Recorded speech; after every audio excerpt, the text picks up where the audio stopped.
If we want joy to the world, we have to show up.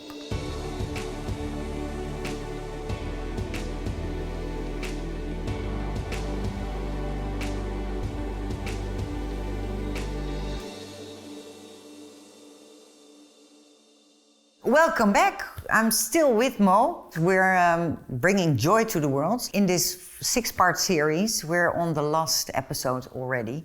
And we're going to talk about a subject that I really don't know a whole lot about, other than Mo, who knows everything about it, because you basically helped develop it. We're talking about AI. Maybe you can take it away from me here. I can for sure. I mean, AI, in my view, is probably the biggest topic of our generation. It is definitely something that needs to be spoken about a lot more. When we closed our last conversation, we spoke about the idea of how we should rule the technology in our life instead of letting technology rule us. Exactly. That's not going to always be the case. As a matter of fact, artificial intelligence rules a big part of our life already. You know, what you get to see on social media is recommended by a recommendation engine. The ads that you see on Google are coming to you through some form of AI. Yeah. The shopping recommendations on your retail site or the video recommendations on Netflix and so on, all of those are produced by some form of intelligence. And when you start to look at it this way, you would start to realize that we're getting into an era of human evolution where technology starts to magnify humanity to a point where we need to start focusing on what humanity actually is all about. I mean, let me give you a few examples. If you take an old technology like the car, a human can run or say walk at 5 kilometers an hour, but then you can get in a car and you can go at 200 kilometers, 300 Yes. kilometers an hour sometimes. The technology that's called car magnified your ability for mobility.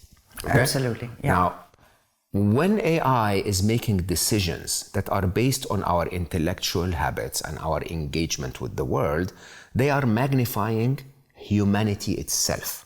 So if we as humans are very negative in the way we show in the world, AI will learn to be more negative. Oh, that's scary. It is very scary. Now, it is scary, but it's also incredibly promising, because if we started to magnify our humanity itself and show more of it to the world, those machines will start to become amazing superhumans. If it sort of learns from our behavior, then our behavior will give back, right, to AI, and that can also develop into a completely wrong side. It can, but it also can develop into the right side. We can redefine so many things if we're more intelligent than we are.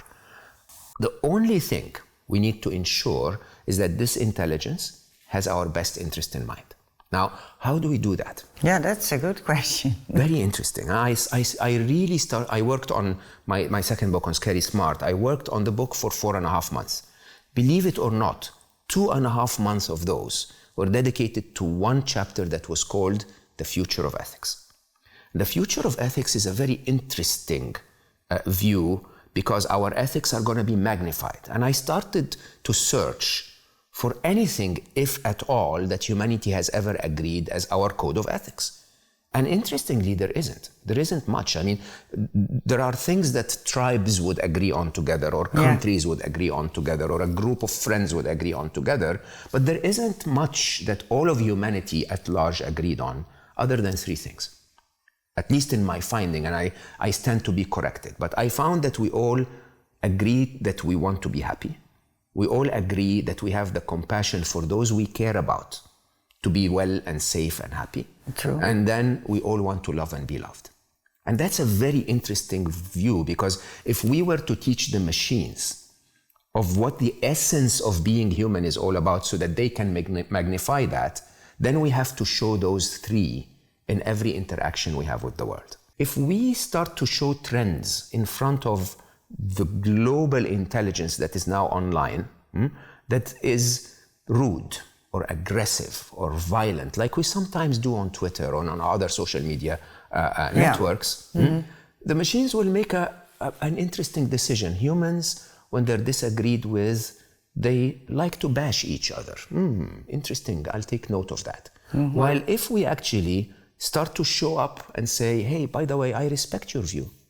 I have compassion for your energy around this.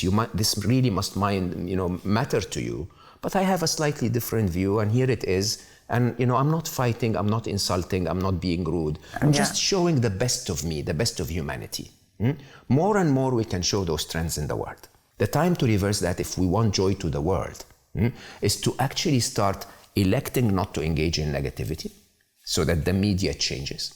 Okay, to show up ourselves with the best of us, not the worst of us. Yeah. And for those of us who have sought and found a little bit more insight and enlightenment, to come to the game and show themselves, so that we can start to balance the negativity of our world. Now, a lot of people, when I tell them this, they start to question and say, but Mo, are you expecting all of humanity to change? Of course not, okay? But by the way, I'm not even asking humanity to change. You see, the truth is, humanity is an amazing species. If you've ever fallen in love, you understand how divine this species is. The only mistake we have is that we're not showing up. And I think if we want joy to the world, we have to show up. We have to start engaging with the world with the best of who we are. And if we start to show up and show the world that we want to be happy, it doesn't matter if I'm wearing an expensive suit or getting likes on Instagram, I just want to be happy. That we care. Even if I care about one person, my daughter, or 7 people, my daughter and my best friends, if I can just show up that I have the compassion for those that I care about to also be happy, then the machines will learn that. And you know what's really interesting?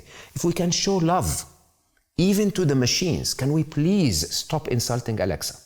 So why are so many people afraid?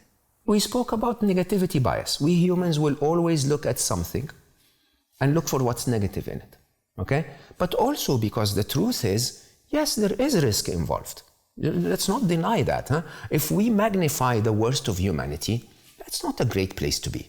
Okay? No. So there is the promise of a utopia. But that promise of a utopia is in our own hands. Requires us to take charge, requires us to get up and show the best of ourselves. And so if we don't start doing this, you know who we're afraid of? We're afraid of ourselves.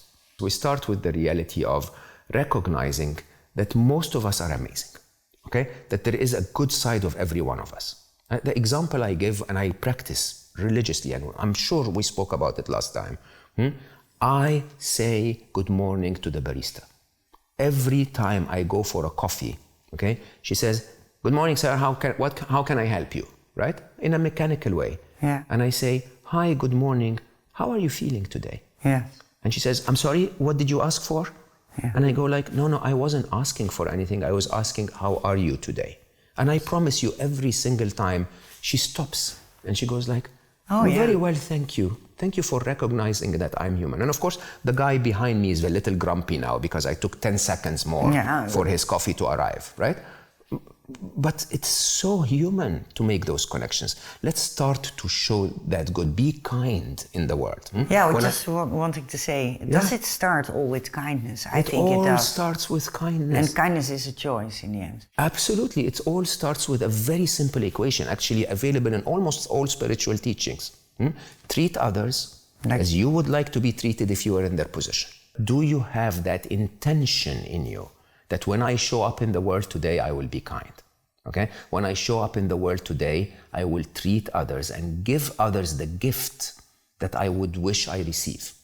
And if I can do that, how much change will happen to the world? I don't know, but I know how much change will happen to your little world.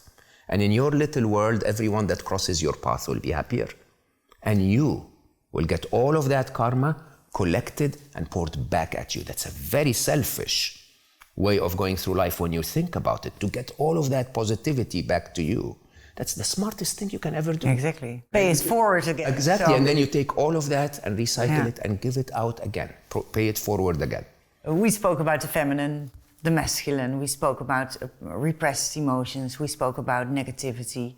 We spoke about technology and we spoke about AI. But in the end, It's all All about this is connected by love and by showing up when you taking need charge, to, absolutely. with kindness. With kindness. And that's it. That's joy to the world. Thank you so much for this journey. Thank you for having me.